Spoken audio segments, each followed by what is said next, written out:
Та өнөөдөр өглөө өндөг эзэн үү? Жижигхэн энгийн харагддагч нэг чирхэг өндгөнд 6 грамм уураг 13 төрлийн амин дэм агуулдаг байна. Хэрвээ та өдөр бүр 1-2 өндөг тогтмол хэрэглэвэл нийт авах ёстой шимт хичээлийн ихэнхийг нь нөхөж чадах нэ. Бид өнөөдөр хамтдаа энэ жижигхэн супер хүнсний нууцыг тайлж бидний мэдэхгүй олон баримтуудыг мэдэж авах болно. Мөн дахин анхдагч уу, өндөг анхдагч уу, зарим өндөг цагаан байхад зарим нь яагаад бор байдаг вэ гэх мэт сонирхолтой асуултуудын хариултыг олгохлоор бичлэгээ дуустал нь хамт байгаарай гэж зөвлөмөр байна. Өндөг нь маш эртнээс гаралтай бөгөөд хамгийн анх хүмүүс зэрлэг шуудын өндгийг түүж иддэг байсан бол дахиад манай эртний өмнөх 6000-аас 8000 жилийн өмнө зүүн өмнөд Аз энэтхэг Хятадын нутагт гаршуулж эхэлсэн гэж үздэг байна. Харин 100000 жилийн дараа бид өнөөдөр дэлхийд даяар өдөрт 3.5 тэрбум өндөг хүнсэндээ хэрэгжилж байна. Тэгвэл өдөр бүр өндөг гэдг нь таны бид ямар ашиг тустай талаар ярилцгаая. Нэгдүгээрт таны дархлааг дэмжинэ. Өндөг нь витамин А, B12, D зэрэг амин дэмүүдээр баялаг бөгөөд энэ нь таны дархлааг дэмжиж бодисын солилцоог сайжруулдаг байна. Хоёрдугаарт булчингийн хөгжлийг сайжруулна. Өндөг нь уураг ихтэй тул булчингийн нөхөн төлжилт болон өсөлтийг дэмждэг байна. Гуравдугаарт зүрх, ясны эрүүл мэндэд сайнаар нөлөөлнө. Өндөг нь зүрх болон ясны эрүүл мэндэд тустай эрдэс бодисууд тухайлбал төмөр, фосфор, селен, калийг агуулдаг байна. Дөрөвдүгээрт тархины үйл ажиллагааг сайжруулна.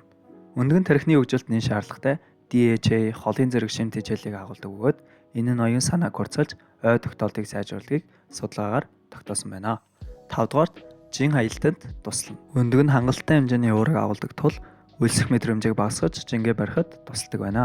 Өдөр бүр өндөг хэрэглэх нь хит их калориос зайлсхийж жингээ зохицуулахад хэрэгтэй байна шүү. Өдөр бүр зөв зохистой хэрэглэвэл өндөг таны эрүүл мэндэд томоохон аж тусыг авчрах нэ. Тэгвэл одоо хамтдаа монголчуудын өндөгний талаарх түгээмэл буруу ойлголтуудыг ярилцгаая. Та арай өндгийг зүрхэнд муу гэсэн хэн нэгний ярианаас болоод хэрэглэдэг юм биш үү? Өндөг нь зөвхөн HDL буюу сайн холестериныг нэмэгдүүлдэг бөгөөд таны зүрхэнд сөргнөлөө үзүүлэхгүй. Хоёрдугаарт түүхийн өндөг уувал илүү ач тустай. Түүхийн өндөг нь сальмонелла гэх бактери агуулж болзошгүй тул эрүүл мэндэд аюултай юм. Энэ нь 60-70 градуст бүрэн устдаг бактери учраас энгийн нөхцөлд чанж идэх нь илүү аюулгүй бөгөөд эрүүл байх нэ. Гуравдугаарт өндөг жин нэмдэг. Өндөг нь бага калори их уурагтай учраас зөв хэрэглэвэл жингээ барихад тусалдаг байна. Гэхдээ өндгийг их тосон шарж хэрэглэх тохиолдолд энэ нь илүү их калори агуулах боломжтой юм. Тиймээс зөв хооллох нь маш чухал байна шүү. Харин одоо дахин анхдагч уу, өндөг анхдагч уу гэсэн дуус шиг асуултыг нэгмөр зэгцэлцгээе. Шинжлэх ухааны хариулт бол өндөг анхдагч. Учир нь дахиад бий болохоос өмнө өндөг гаргадаг шуулаг амьтад аль хэдийн байсан байна.